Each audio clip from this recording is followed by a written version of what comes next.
Right, let's have a little bit of a break from British and Irish Lions for a second, but I want to explore something which came up in the British Lions live stream that happened yesterday. The potential for a version of the British and Irish Lions in the Southern Hemisphere between those four rugby championship sides. This is pure fantasy world, I understand, but imagine if those four countries, South Africa, New Zealand, Australia, and Argentina, came together in the same way that England, Wales, Scotland, and Ireland do, and I don't know, had a tour that played in France and played 10 matches, a midweek game against Toulouse, and then a test match against France. It would be so cool, wouldn't it? But what would the team look like? Now, this is obviously very different. That one of the reasons why the British and Irish Lions is a thing is because geographically, these countries are on top of each other. They're on a postage stamp together. So there's the same language, same cultural background, um, and so there's a lot of cultures and melting pot that's shared. Whilst also it's bringing together teams which are bitter rivals every year and over centuries, countries which have been literally at war with each other. So that's what's so cool about the British and Irish Lions. But it shouldn't stop us from just having a bit of fun and having to think about what would the squad be, what would the team be, what would the captain be? All of the questions that we've just asked in relation to the British and Irish Lions. The first thing we need to actually get to the bottom of is what would they be called? We've obviously got a crest right there. That's taken care of. Easy. But what would they be called? With this and all of the selections and all the thoughts, let me know in the comments down below. I just thought this would be a little bit of fun, a little bit of a Friday, and over the weekend we can just get stuck into this one. Maybe revisit it at some point as well. But, let's just sort of map the Lions onto the Southern Hemisphere and go through a similar process ourselves. So I was thinking about this. What countries are, what animals are exclusive to the Southern Hemisphere that might inspire a name? One of the ones I thought of was the penguins, but I think there's a sevens team. Pretty sure there's a sevens team that call the penguins. So I wouldn't want to step on their toes. Here's what I came up with. The Wild Dogs, or the Southern Wild Dogs. I love that as a name of a rugby team anyway. But also I did investigate this. Now, on my trip to South Africa last year, I went out to the bush and I saw some African wild dogs, which I was so excited to see. And all of the tour guides were like this. They were all saying this is my favorite animal in Africa. They're amazing predators and they are incredible animals. But in Australia, there's dingoes. In Argentina, they have wild dogs, kind of wolves as well. And in New Zealand, they did have a Polynesian wild dog, which came into New Zealand. It's since become extinct in New Zealand, but there is a history of it. So I'm going for the wild dogs. Any other suggestions? Let me know in the comments down below. I also think that just kind of fits the style of play that you might get. Well, it fits a rugby team because wild dogs will describe a lot of what goes on a rugby pitch. So there you go. Let me know if you have a different thought. As for the squad, I thought I would do this exactly like Andy Farrell did for the British and Irish Lions. I've gone with 40 players because Andy Farrell did 38, but he's kept 2 extra spots aside for other people. So I'm going to pick a squad of 40 and tell me what you think. Starting with loose head prop, where the selections are Oxenche, Angus Bell, and Ethan de Groot, with Tamaiti Williams and Thomas Gajo being the 2 closest to being picked as well. Now, I will accept at the very start, I'm bound to miss a few. So just forgive me, and those players, forgive me if I miss the odd player. I'm sure you'll let me know in the comments. So those are the 3 loose head props. Any thoughts? Let me know. Tight head prop. How tough was this, by the way? The ones I settled on were Thomas du Toit, Tyrell Lomax, and Franz Malherbe, meaning no Vincent Koch, no Vilko Low, no Tosi, no Sclavi, no Taniela Tupou. It just made you realise how awesome the tight head prop stocks are in the Southern Hemisphere. Far better than up north. And I should have mentioned Vessels and Steenekamp for loose head prop as well. Anyway, those are my 3 tight head prop selections. Again, your thoughts, let me know. Hooker, I found this one relatively easy. Malcolm Marks, Cody Taylor, Julian Montoya. It means Bongi and Banambi would be sat on the outside, but it's tough at the top. Those are 3 class hookers. Second row, in the lock position, I went for Scott Barrett, Ebenet Sabeth, RG Sneeman, Franco Mostert. I went for Will Skelton. Now, this is the one where I kind of ummed and ahed a little bit. There were other potentials. There was Ruben Nokia, there's Pedro Rubiolo, Pitrock Tuapoloto, and Tupu Vai. There's Frost Williams of Australia. I went with Skelton just because he's such a unique human being. If I was, and this is just pure fantasy, isn't it? If I was just picking a squad, just having a 150 kg lock would just be quite fun as a weapon to deploy at some point. So I picked him. He might not even get in the Australia team against the British and Irish Lions. So yeah, let me know if you disagree. Lucy's. Oh my goodness me, how hard. I thought the loose head props for the British and Irish Lions were difficult. My goodness me, how hard is this? The ones that I have settled on, Pablo Matera, Wallace Satiti, Ardi Savia, Fraser McCright, Joaquin Oviedo, Bobby V, Rob Valentini, Peter Steph-Toy, and Sia Khaleesi. Meaning, check out the players not selected, in my squad at least. And I will forget some, but in no particular order. Juan Martin Gonzalez, Marcos Kremer, Quacker Smith, who's Wilson? I've written down Wilson. Oh, Harry Wilson, Australia captain. Evan Ruiz. You've got Elric Lowe, Carlo Tizzano, Jasper Visa, Dalton Papali'i, Ethan Blackadder, Celeste Finau, Shannon Frizzell. Because, of course, in this, I can pick players from anywhere in the world. There's no one ineligible, just like the Lions, who picked Blair Kinghorn, Cameron Hanekom, Evan Ruiz. And there will be others. How ridiculous are those back row stocks? So my thinking there, I think a lot of them are self-explanatory. Matera, Wallace Satiti, Ardi Savia, Peter Steph-Toy, those are like all guaranteed picks for me. They're 100% in. Joaquin Oviedo as just a pure out-and-out number 8 ball-carrying specimen. Had to go for him. Rob Valentini, I think, has been one of the form blindside flankers in the world, and he can play number 8 and across the back row. Fraser McCright, because he's a different profile to the rest of them, and maybe more than any of the other options. He's a proper fetcher. I suppose Quacker Smith could have taken that role as well, and others, to be fair. And Sia Khaleesi, that was the one where he just snuck in. Because again, this is just purely going down the fantasy route. If you were picking a squad, a guy like that in your group would kind of glue the whole thing together, as he has done with the Springboks the last however many years. So there you go. That's my squad of forwards. Let me know. That's 22 forwards, I should say. Now, again, Andy Farrell picked 21, but he did have those two. He has said he's got those 2 extra spots, which he hasn't given yet. So I've given one of those to a forward, meaning South Africa have 9 players, New Zealand 6, Australia 4, Argentina 3. On to the back line then. Scrum half. Now, this was one thing. I do think the stock at scrum half is not great in the Southern Hemisphere. It's not great. Far better in the North. And one interesting thing I'm going to go through is considering which of those players that were born and raised in the South but playing for the British and Irish Lions, which of them would get into the British and Irish Lions squad. In fact, why don't I do that as I go through? Jamison Gibson Park would be in and would quite possibly be the starter, certainly in a Test 23, you would think.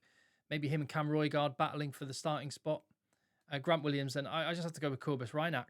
I mean, there's other decent 9s, but there's no one that really stands out. So Jamison Gibson Park is one of those players who absolutely would be in. And I think whether it's South Africa, whether it's Argentina, certainly Argentina, Australia, a great 9 is something that they need to unearth and cultivate. So yeah, Jameson Gibson Park would be in. Who are the others that are from the North? Pierre Schoeman. No way Pierre Schoeman would get in this squad at loosehead prop. What are the other ones? None in the pack, is there? It's all in the back line. So yeah, I'll mention that as we go through. Fly half. Sasha FM, my favourite radio station, he's in, as is Hondre Pollard and Richie Mwanga. Of course, just because he's not available for New Zealand, he would be, theoretically, in this fantasy land. I would love this to actually happen, wouldn't you? He would definitely get in with Thomas Albanose, Damien McKenzie, although he could get in the back three, Marnie Libok, Jaden Hendrickser, and others not making it. So those are the 3 fly halves. I'm pretty happy with that. Let me know. And on to centre. I've gone for 5. There were some really, really good players that I had to leave out on this one. And the ones I went with, Geordie Barrett, Joseph Alcuso Suali'i, Jesse Creel, Damien Dialende, and Santiago Chocobares. The ones on the outside that might feel unlucky, Rico Ioane, Lenny Kitao, Anton Linnett-Brown, Samu Karevi, Andre Esterhazen, and there will be others as well. But those are the 5 that I went for. Question, would Sione Tuipulotu get in amongst that lot? I think he would. If I had to put if Sione Tuipulotu was available, I would pick him ahead of Santiago Chocobares. So, what about Bundiaki? I think that would be a bit more of a 50-50 call. Possibly not Tuipulotu and Aki, but if you did have Tuipulotu and Aki, then I think you would drop Chocobares and maybe Geordie Barrett. Yeah, if you were going to drop him. So yeah, that's a bit of a 50-50 one for the discussion. Which of the naturalised British and Irish Lions players would get in? Now, obviously, Sione Tuipulotu has a Scottish grandmother, and who's the other one? No, is that it? Oh, Matt Hansen obviously is half Irish, but grew up in Australia. And onto that, let's go to the outside backs. Any chance that Matt Hansen, James Lowe, Duhan van der Merwe get in amongst that lot? The 7 outside backs that I went for, the automatic selections, Cheslin Colby straight in there, Will Jordan straight in. Those are the 2 absolutely nailed on players that I would pick. And then I went with Kurtley Arendse and Mateo Carreras were the next 2 that I wrote down. In terms of fullback, you've already got Will Jordan. I had to pick Damien Willemse. I'm assuming that everyone is fit for this. I'm not taking injuries into account, which Andy Farrell had to do in his selection yesterday. I'm assuming that everyone is fit and available. When he's fit and firing, Damien Willemse is an absolute rock star of a rugby player. So I picked him. I went with Beauden Barrett. Bit of sentimentality, bit of experience, versatile player, 10-15, an incredible character to have around. The one that I was least confident about was Mark Talea, because, I mean, the players that miss out, Caleb Clark, Juan Cruz Malia, Santiago Carreras, Tom Wright, Apaleli Fassi, he was probably closest in my thinking with Mark Talea, D-Mac, Sevu Rees, Edwill van der Merwe, Makazole Mapimpi. Would any of James Lowe, Duhan van der Merwe or Matt Hansen get into that? No, absolutely not. Not a chance. Would any of the players left out get into a British and Irish Lions squad? Yeah, quite a few. I think Apaleli Fassi would get in. Juan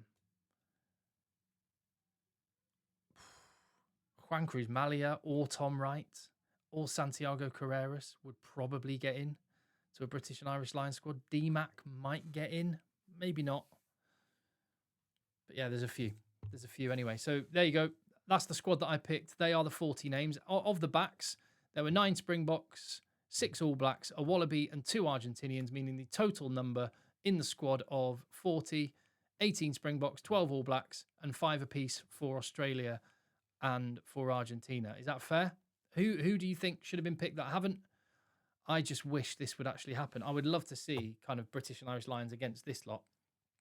And then, but that would be a bit unfair on like France and Italy and Fiji and Japan and all the rest of it. North v South, that's the game we really need, isn't it? But this is a bit of fun following on from the Lions. As for captain, well, there are 3 national captains in the squad that I've picked, so they would be obvious contenders. Scott Barrett, Julian Montoya, and Sia Khaleesi, but other contenders, people who have either been an international captain or just have that kind of gravitas that they could lead a team. There's 5 other contenders. Pablo Matera, Fraser McWright, Iban Etzebeth, Peter Steph Totoy, and Ardi Savia. The captain that I went for, Ardi Savia. I think, and again, it's quite fun going through this process. Andy Farrell picked a player in Maro Itoje that's guaranteed test starter, and an Englishman in a squad where the most prominent nationality, narrowly, but still nevertheless, Ireland.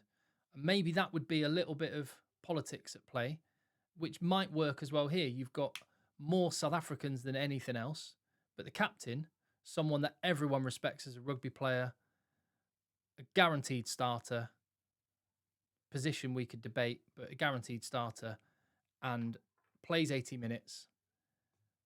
Absolute tyro of a man. Just has that gravitas, has some captaincy experience, and a New Zealander, a country that won't have as many players in the squad or in the team as South Africa. And as for the team, that is the final thing. If I was picking a 23, this is so hard. But what do you make of that? So in the pack, I went for Oxenche and Thomas du Toit as the tight head prop, with the backups being Ethan de Groot and Tyrell Lomax. So no Franz Malherbe, who, I mean, that just, the stocks at prop are ridiculous. I am such a massive fan of Thomas du Toit. I think he's the best player in the Premiership. Maybe slightly biased on that because that's, the league that's closest to me. He's the best, not just best prop, the best rugby player, I think, in the Premiership. And he's on course to be the best tight head in the world. I just think he's incredible. Can play both sides as well. So I would have him at prop. Cody Taylor. I loved Malcolm Marks. I might think if I had to just pick one hooker only, I'd pick Malcolm Marks. But I love the role that Malcolm Marks does, quite often for 40 or even 50 minutes from the bench. Just the impact he has.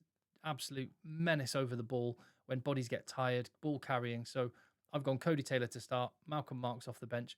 Iban Etzebeth and RG Snyman. I know that's not a combination that Rassie Erasmus uses very often, but I'm just picking best players. Franco Muster on the bench. He can slot in the back row if need be, but just a brilliant line out forward.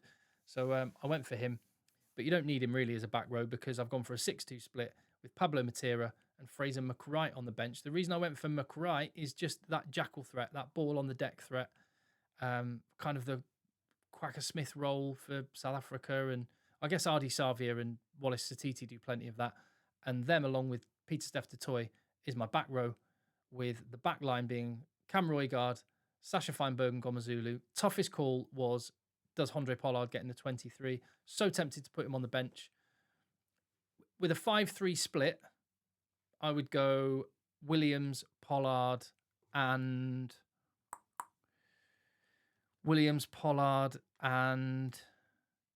maybe still Geordie Barrett, because he can cover. No, you don't need him because Willems covers centre. Maybe just out-and-out gas on the bench. Maybe Kurtley Arendtse on the bench. Or Mateo Carreras, perhaps. There you go. If I was doing a 5-3 split, Williams, I would drop McWright. And I'm already wishing I'd done that now. Drop McWright. Williams 9 on the bench, but can cover wing. Oh, yeah, he can cover wing. Pollard. And because he can cover wing, I'm going to put Sualiti on the bench. Right, so scrap that. Ignore this. Sualiti is on the bench. Just because he's a difference maker. Pollard's in at 10. Williams is 9. And I've dropped McWright. So I still got the same number of Australians. Haven't I? Anyway. Oh, you get the idea. I can come back to this. It's not going to actually happen. I wish it would. So yeah, based on what I had picked, that was how the 23-man squad breaks down. But make the Wild Dogs happen. Come on. Make the Wild Dogs a thing. Maybe we can fantasize it into reality. Let me know your comments down below. And with all the Lions obsession, I thought I'd just put my arms around the rest of the rugby world and bring them in on what is quite a fun chat. And who would win? I guess final question, who would win between the Lions and that lot? Well, it's actually who would win in a fight between Wild Dogs and a lion. The Honey Badgers could be another good name. Southern Hemisphere Honey Badgers. That'd be pretty cool. Right. Get stuck in the comments. I'll see you on the next one. Thank you for watching.